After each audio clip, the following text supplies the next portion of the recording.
Hello, everyone, and welcome to a special edition of Finger Guns Interviews with Dave and James. We are sans Tony today, but I am one of your co-hosts of this fun special episode, Jimmy, and I am here as always with... Diabolical Dave. Hell yeah, Diabolical Dave is in the house. What? You can't see me, but I'm raising the roof. Exactly. And we are here because we had the very fun and exciting privilege of interviewing Neil Diamond and Catherine Bainbridge, the directors of Red Fever. Our good friend Ali over at Route 504 reached out to us to see if we were able to have a quick chat with both of them to talk about the film Red Fever, which came out at Hot Docs and is premiering in select theaters tomorrow. And by the time you listen to this, it'll be today. Yes, sorry, correction.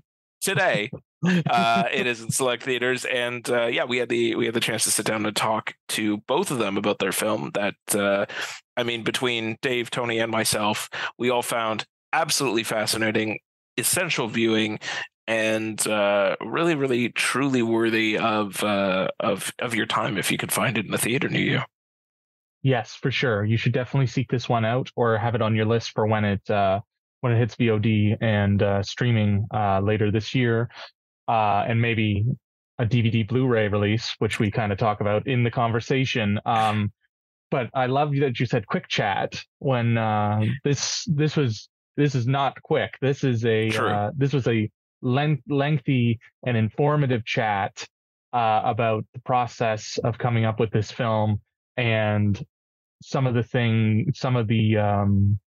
thoughts on Indigenous culture, as well as some fun anecdotes. Well, I say quote unquote, but to your point about essential viewing the film, I think this is an essential listen. I feel like I learned just as much from this conversation as I did from the film.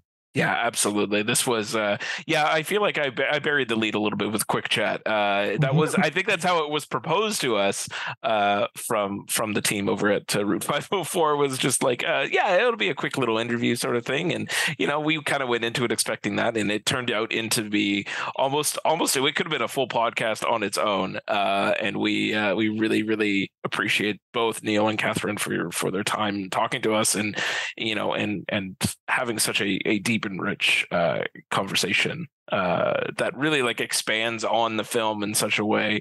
We almost did. I'd almost say we were close to a Blu-ray commentary track for this documentary.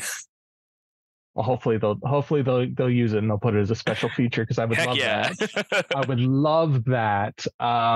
But I know me and Tony screwed up our last interview really bad, but then you were talking and you were chirping us, but somehow your power went out on this interview. We almost lost the whole thing again. Yeah.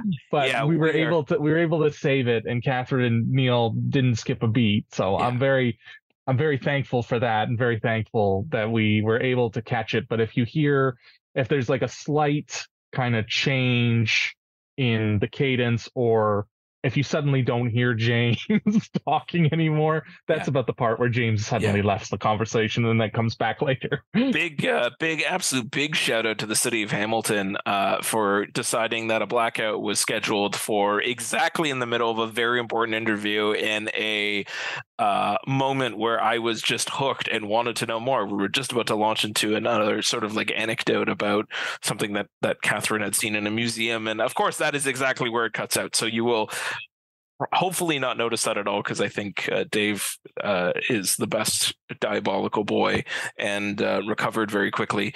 But yeah, we are now currently 1 for 3 in terms of weird myths with these Finger Guns interviews. One of which, unfortunately, at least for now, like some movies that premiered festivals, it's lost to the ether. It's lost to the sands of time. But maybe one day we'll uncover it again and get it out for you all to hear. But for now, please sit back and enjoy my Dave and my conversation with Catherine and Neil about their film Red Fever on the Finger Guns interviews. thank you for taking the time out to speak to us today. We both really, really enjoyed the film, found it very informative, very like a necessary watch, considering when we were in high school and college, we didn't really learn a lot of this. So a lot of this was new to me and James. So thank you for that. Nice. And then I guess before we even start, we just wanted to point out that more than once this week we've had to clarify which Neil Diamond that we're interviewing, because our mothers were both like, you're talking to Neil Diamond. We're like, the filmmaker, not the musician. Were they disappointed? Just a touch. I remember when Neil would tell me a story when Neil Diamond, the singer, came to town, and you were at the farm or something, and then they introduce Mr. Neil Diamond, and the whole stadium goes bananas, and Neil's standing there, taking it all in. Yeah. It was quite a thrill. I had a taste what it's like to have people screaming when they say your name. So very briefly. And then I caught myself. Something only very few of us get to experience, unfortunately. I had a classmate when I was in, I think I was in grade 7 or something, secondary 1 or something. His name was Elvis. His first name was Elvis Wiapinakapu from East Main, Cree guy. And the teacher was taking attendance, and my name came up. Neil. I said, oh, no, actually, what she did was she asked, what's your name? She was asking all the students their names. I said, Neil. I said, last name Diamond. And she just rolled her eyes. Then my friend Elvis was next to me and said, what's your name? I said, Elvis. I said, okay, you guys, to the principal's office. So we went to the principal's office, and last day, so what happened is that the teacher asked our names, and so he had to walk us back and tell the teacher that those were our real names. I also have a story about when I met Jim Morrison, but that's for another time. Oh, that's a good story, Neil. Hopefully we have some time to talk about it. It's a bit more edgy. It's a bit of an edgier story. Yeah. I'll tell you when the recording is off. Okay. Done. All right. Okay. Perfect. Yeah, we'll wrap this up quick then, because now I really want to know. I guess our first question was, what was the genesis of the film? How did you guys decide on the content for the 4 segments? Catherine, you should take this one. So Neil and I made a film together. He was the lead director, and I helped on a film called Real Engine. And it's about the image of Native people in Hollywood films. Super entertaining, super fun. And when we made it, I thought at the end of it, the end of the film is about how the Indigenous Renaissance in filmmaking was beginning. All sorts of independent Indigenous-led and Indigenous-directed films were coming out. I'm like, oh, well, these stereotypes are finished. Well, that's over. That's not going to happen anymore. And then we finished the film, and what comes out? Then Twilight comes out with its native werewolves. And then Avatar, James Cameron, comes out with his blue people in space. And then Johnny Depp comes out with, Tonto and the Lone Ranger. And it just kept going. And I could keep going on, and so it was like, okay, this just persists. It persists everywhere. This love, this real love. And, in many ways, kind of unhealthy obsession, but love nonetheless of Native culture. It's worldwide, it's ubiquitous, and it persists. So we were like, I thought, oh man, maybe we should do something on cultural appropriation. And Neil was in Europe, so I wrote him and said, hey, you want to do that? And he said, yeah, let's do it. And so we started before the pandemic, and we were writing about it. And we've been talking about these subjects for Neil and I have worked together for 30 years. And we've been talking about this stuff a lot. So he said, yeah, let's do it. But then the pandemic hit, and then George Floyd was murdered. Black Lives Matter came into all of our consciousness, and the world really changed. And we thought, geez, cultural appropriation, although it could be really funny and fun, wasn't really, it was kind of passe in a way. Everyone kind of knew, hey, you're not supposed to culturally appropriate. But we got the sneaking suspicion that most people didn't know why necessarily. And what was, and they were too often, people are just too shy or afraid to ask. Like they don't want to seem dumb or whatever. So we thought, well, let's get to the root of it. Like, where does it all come from? What's it about? Where does it come from? Why is it there? So that's what the Red Fever became. And in the process of doing that, we really found that at root, there's such a profound yet really hidden a bunch of influences, like tons of influences of Indigenous cultures on Western civilization, basically. And when we started putting it all together, we said, wow, okay, this is what's underneath it is this. And then, there's other things underneath it, because there's a love and a romance, but there's also the flip side of the coin, which is sort of a keep people in the past, keep the image in the past, because then we don't have to deal with what happened since. So that other side of the coin is about erasure, so it's this double-edged thing, or this two-sided coin, but it's fascinating. And it's like, it's something that one great scholar said, we can't really put aside those images without really understanding them, because they form such a basis of our identity here in North America, all of our identity.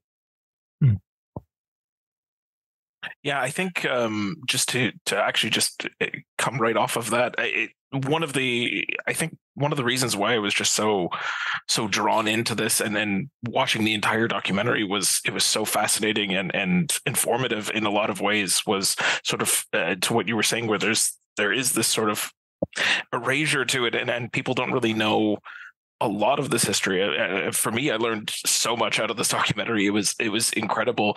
Was there one thing or anything that really did like surprise either of you while you guys were making this? Like what you found out through all of this?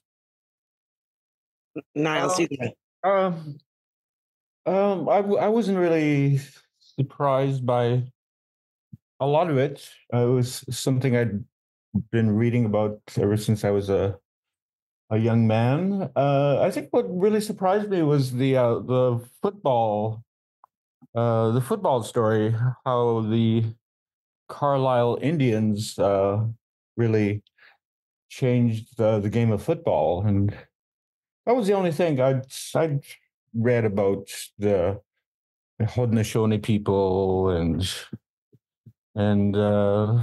yeah, and that the fashion story. The part about what's his name, Mizrahi? Isaac. Yeah. Oh, yes. I went to see that the documentary when it came out. I had just moved to Montreal, and my girlfriend at the time, she's Inuit. She's Inuk from northern Quebec, and she was in university and studying political science. And I took her to see the film, and she saw that part about Mizrahi and Nanook of the North, and she dropped out of her political science program and went to fashion school. And she's now a fashion designer. She's Wow. been doing that for a long time. So yeah. So the only thing that really surprised me is that I didn't know that much about football. And yeah, that's pretty much it. I don't know, Catherine, what about you? What surprised you? I didn't know much about anything, so I was really surprised. I mean, Neil's well read, and there's many. Before there was not that much written, but Indigenous scholars were writing things, and authors and filmmakers were making things, but they weren't mainstream. Let's just say. So Neil was in the alternative stream of really smart stuff, which is telling the truth about our history here. But access in the mainstream, there wasn't much, and in high school I was taught nothing, like absolutely zero. So for me, I learned so much doing this film.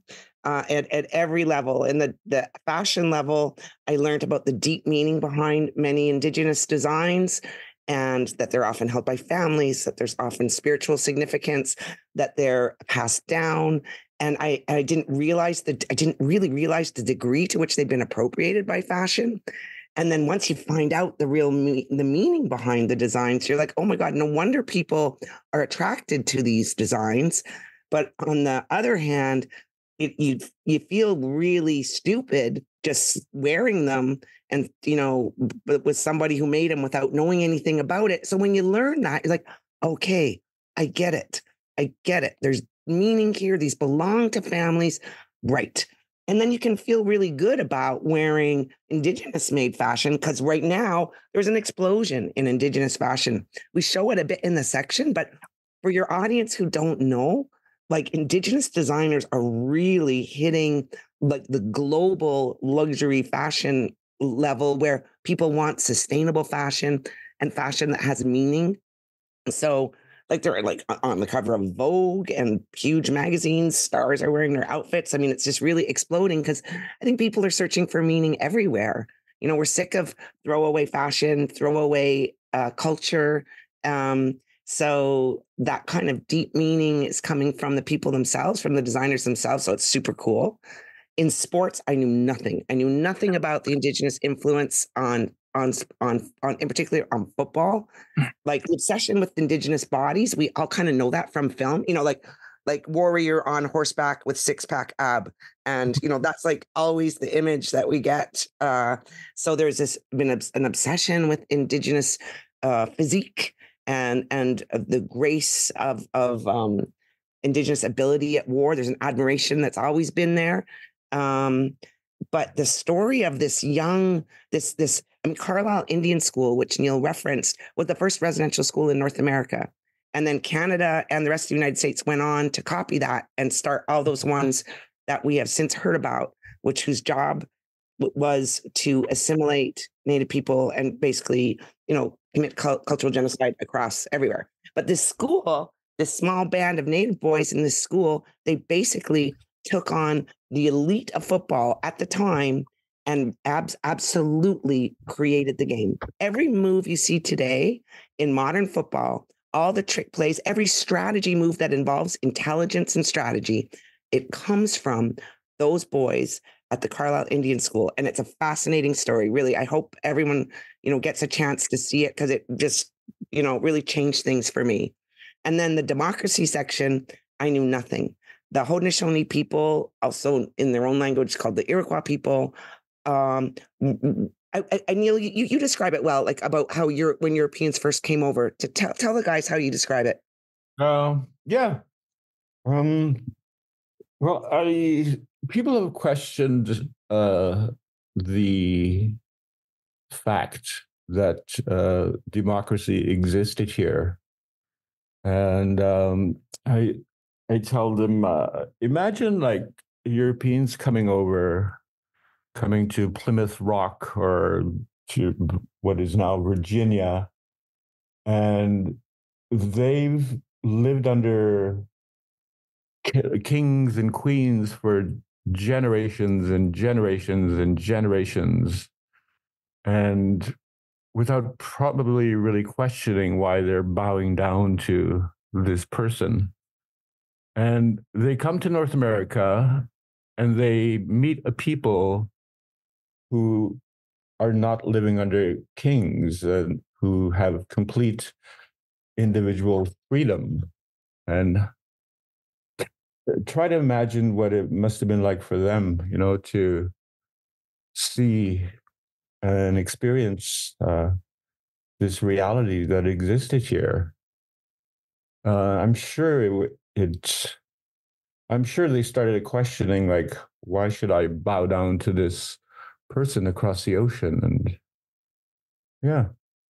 Like, one thing that's not really well known in our history, many things aren't, but one thing that really struck me, a scholar named Ned Blackhawk said, back at that time when settlers and Indigenous folks were of equal power and authority, for the most part, more so than than what would happen after the American Revolution. But they only lived about 100 miles apart at most ever, and what we would call the GDP today at that time was like 55% of it was made up between settler and Indigenous trade. So people were trading and communicating all the time. What we hear about are the battles, but the most of the time, and most people's experiences were one of learning from each other, and settlers learning from it. Like, you couldn't have survived here without learning, but also just learning deeply. They were observing each other, critiquing each other. There was so much going on, and all that history got lost. All that observation that settler people had of Indigenous cultures and and particularly the Haudenosaunee culture, which we hear as Iroquois, but their name for themselves is Haudenosaunee. They had a sophisticated democracy of debate, of rational thought, where you don't interrupt each other, where you listen, where you had to come to consensus, and it doesn't mean you all agreed, but you had to basically compromise, and all that sophisticated political democracy, and none of it was enforced by violence. Like, no chief had the ability to use violence to enforce will. If you didn't want to go to war, you didn't. You had your individual choice, and yet. And what really shocked a lot of settlers was how peaceful the societies were, how little violence existed in the societies. Because in Europe, it was just a given that the only way to maintain order was through violence. I know. So I found that I just found it fascinating. And it wasn't just the Haudenosaunee people who had the system. In Cree, let's say Algonquin, which is like Mi'kmaq, Cree, Innu, Ojibwe, Anishinaabe. They had something similar, and one thing that's really interesting is that the word for chief in Cree is udzmachgan, and the suffix gan can mean fake or made up. Like when you say nskan is a goose, it's a decoy, a goose decoy. So the suffix gan is something that's made up. So ujamao means a leader or the boss. So when the Europeans came, they just picked some guy and said, "Okay, you're the chief." So the Cree people started referring to them as Ujmahkan, so some guy that they just picked at random and made them a chief. But a leader was never chosen like that. It had to do with which territory you were in, like traditionally you lived in and hunted at, then you were the leader where you were in your territory. So sorry, that was another interview that was set up here. I'll call them back. Sorry about that. Okay, it's all good. Hey Patrick, can I call you right back? Yeah. Okay. All right, see you. Bye. I just want to riff off of that. What I found super interesting. My husband's Cree. He and Neil were friends since childhood, and he lives in a town just north of Neil's town. And what I found so fascinating when we're there, it would be an absurd notion that only one person was an expert in everything. Which is that weird notion of a king or a queen. And just that someone would be an expert for all things. It just makes, and when you think about it, it makes no sense, of course. People would be leaders in different areas of what you're good at. And so you'd really see people in discussing anything about going out into because it's an ocean up there, James Bay is an ocean, an inland sea. going out to the sea can be dangerous with the weather. There'd be discussions around the boat before we went, and everyone weighing in on what they're experts on in terms of how the kids will be, where the elders are going to go, what the food is, like how the water is. I don't know. Everyone would weigh in, and to which they were an expert at, which I found like, oh, okay, that makes perfect sense. Whereas in patriarchy, whatever, like, the dad knows everything, and dad's going to decide, or the king's going to decide. And the settlers came in under that system, really. And so to see other ways of being and doing things was from what we understand, really impressed them. Made huge impressions on people. Mm-hmm. There's a great illustration of that in Boyce Richardson's film, Cree Hunters of Mistassini. I think it's still on the NFB website. It shows these Cree hunters up north in northern Quebec. They're out hunting, and the man whose traditional trapline is on, he's leading the way through this forest. And as soon as they cross into the other person's territory, he takes the lead. So, it's because he knows this part of the territory. So he's going to lead, So there was no fake chief. Boy. Got it. Do you both think that Indigenous culture is being better recognized and acknowledged now versus in the past? I think yes. I think Canadians are a lot more informed about Native people, I think, compared to the U.S. and probably, I've never been to South America, but I imagine it's the same as the U.S. I think it's because of what people saw on TV growing up, because I remember watching like the Beachcombers and other shows on CBC and the National Film Board films that showed Native people in a very positive light. We enjoyed watching the Beachcombers with Pat John, who I think is still around, and Joe from Rainbow Country, I think it was, yeah.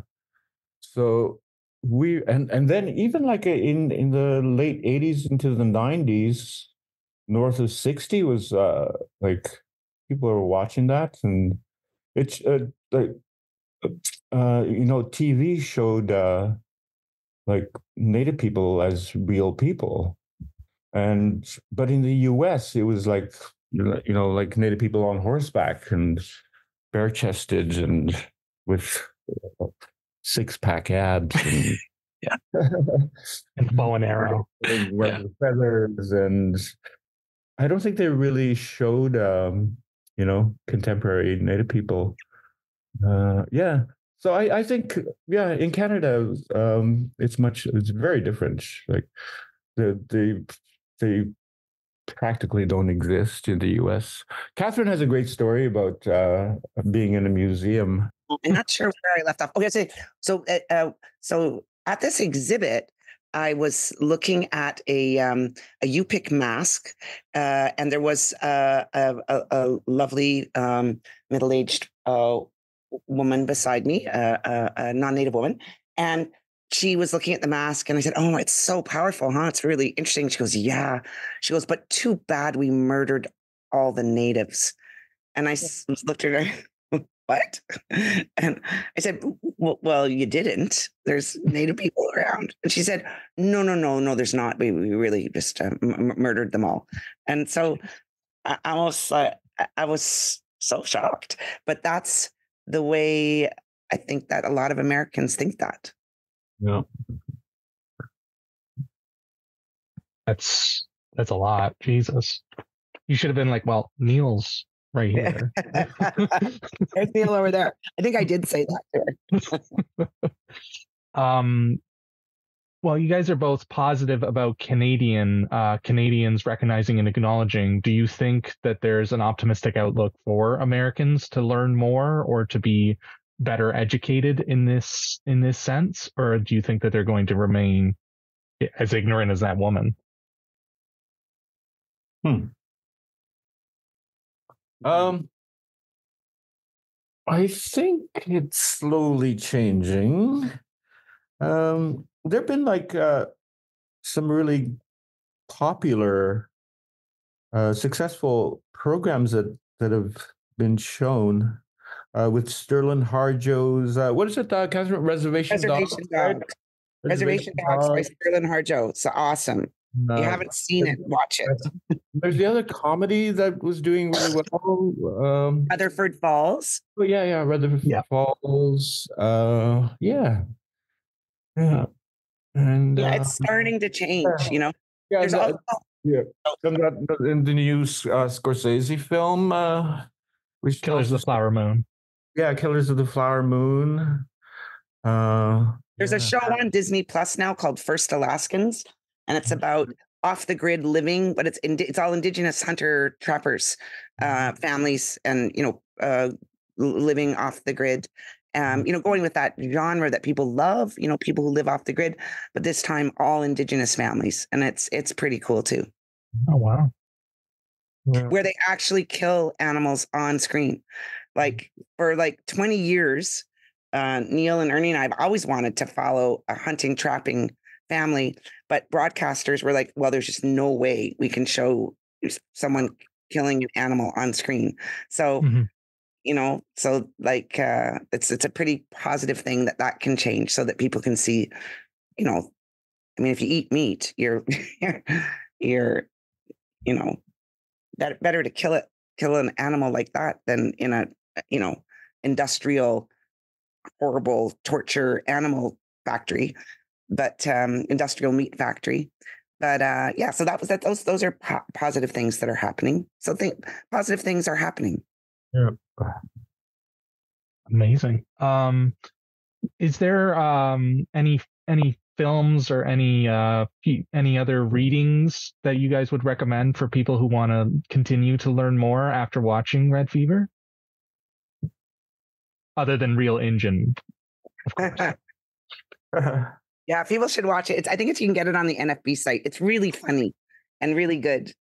The image of Real Engine, about the image of natives in Hollywood film. It's really funny. Yeah, it's streaming. I just saw it on, I think it was Crave or something, or yeah, it's out there somewhere. Actually, what was that? What was that book we were reading, Catherine?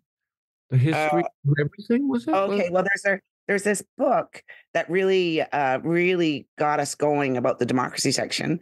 It's by David Wengrow and David Graeber, who are, one's an anthropologist, one's an archaeologist. And David Graeber is the guy known for coining the term the 1%. And he was very much a big part of the Occupy Wall Street media around Occupy Wall Street, putting meaning to that. He's an incredible writer. And he and the two Davids worked on a book together for 10 years called The Dawn of Everything. And it is an incredible book, although it is 800 pages long. So, get ready. But it's a retelling of history in terms of what we thought we knew, which is what we thought we knew, and what we were often told is that there were hunter-gatherer societies and they were all very nice. And then there came farming, and then we needed, that with that technology and the growth of that technology, we needed hierarchy in order to keep people in line.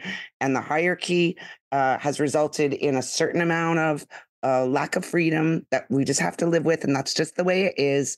And here we are today, and we're basically at a perfect system now. It's as best as we can get with technology and all these people. And that's basically, the basic economic theory that's taught everywhere. And the whole book destroys all of that. Not all hunter-gatherer societies were nice, and not all complicated agricultural societies were hierarchical. with kings or oppressive hierarchies to keep people in line. So it just upends that whole history. And it was in there that we really that he really also goes at the Iroquois influence on the Enlightenment. And that's where we said, oh, right. Okay, now that's important. Let's get at it. So that book by David Wengrow and David Graeber, The Dawn of Everything, is an awesome. There's also two books I read years and years ago by Jack Weatherford. One was Native Roots, and the other one was Indian Givers. I believe he's from New England. He's done a lot of work in Mongolia, actually. He wrote about Genghis Khan and what Genghis Khan, Chinggis Khan, gave to the world. And he also wrote about Native Americans. It's really interesting. Indian Givers and Native Roots are two books that he wrote that came out in the 90s. Another really one is Braiding Sweetgrass. Do you guys know that one? No, I don't know that one. It's by an Indigenous botanist who really is bringing, like, what's very cool about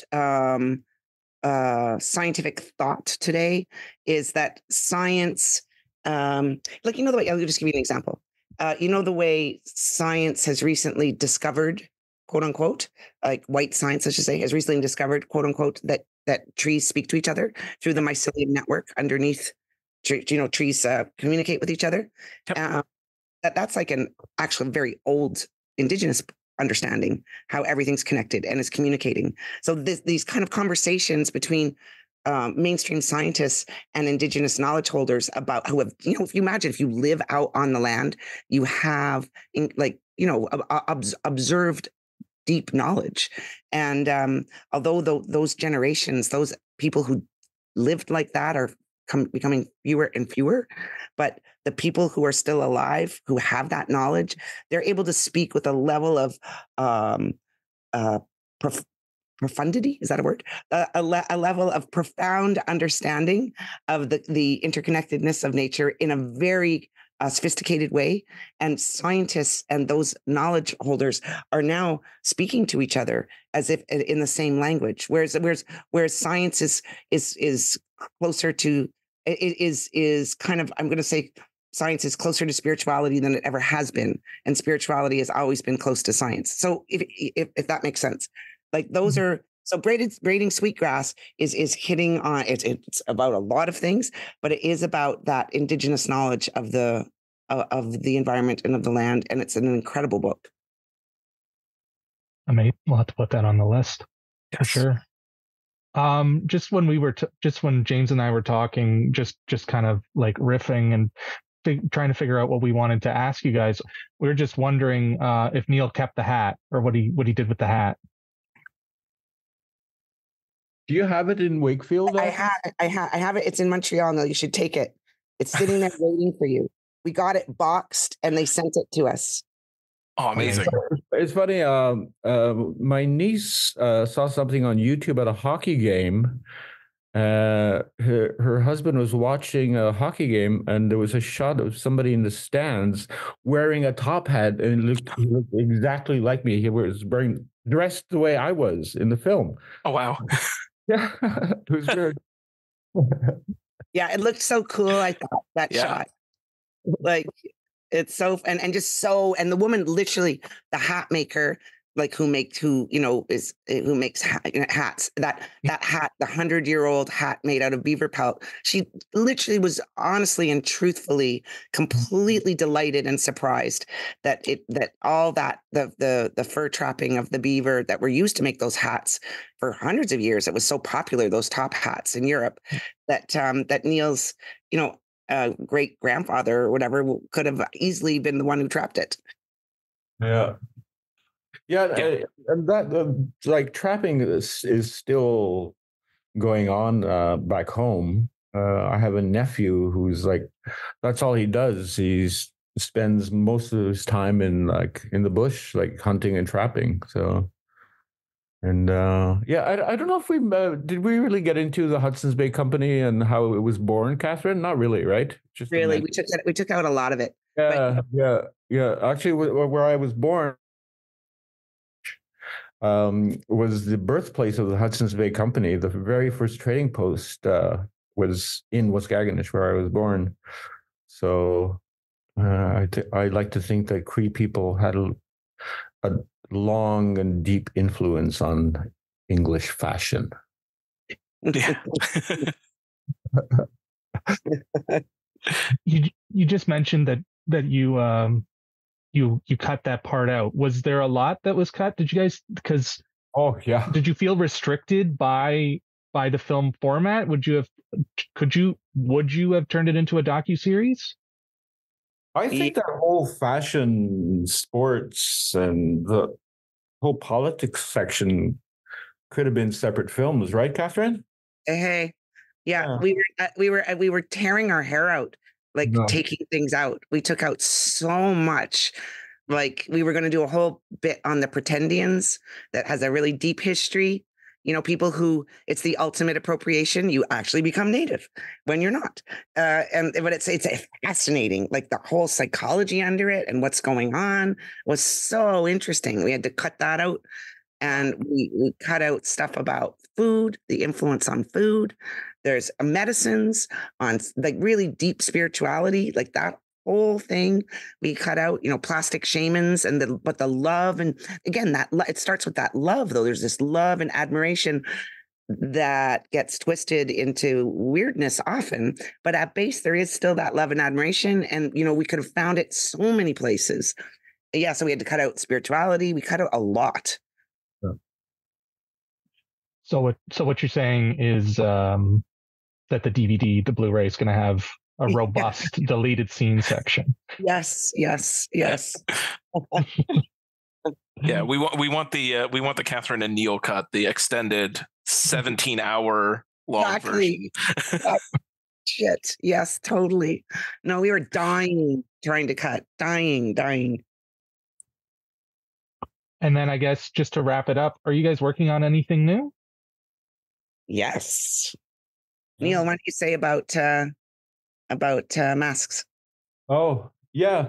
We're just finishing up a documentary for CBC about how the surrealists were influenced by the Yupik people in Alaska, the shamans' masks, and the Northwest Coast Kwakwaka'wakw people. It's pretty much how the surrealists took all these ideas and images and how it influenced our artwork. And it's also a search about this one mask that's been missing for over 100 years now, Catherine, I think. Yeah. Yeah, it's so cool because you go behind. Neil goes up to Alaska, to Yupik territory, and you learn all about the shaman masks and really what's beneath all that, and the whole insanely cool spiritual and philosophical worldview behind them with like the real people. It's awesome. And then he's following these masks and how they made their way to Paris into the hands of the surrealists, how they completely blew the surrealists away, and they wrote about them incessantly. They said, these philosophies are more surreal than we are. This is what we've been looking for. They all had them. They had tons of them all on their walls. They would sleep with them, talk to them, write about them. But and they said, this is influencing our art. This is what we've been looking for. But because at the time, Europeans just could never believe that what was seen to the average person as primitive art, you know what I mean? Like today we know better, but at the time, people would look at the, I guess, white society was trained to believe that anything non-European was primitive and dumb, and it didn't have any thought behind it. But of course, great artists see great things, and these great artists saw all the greatness and the deep philosophy and coolness behind these masks, and they were saying it all the time and writing about it, but no one could hear them. They just couldn't. Their mind frame at the time couldn't accept that.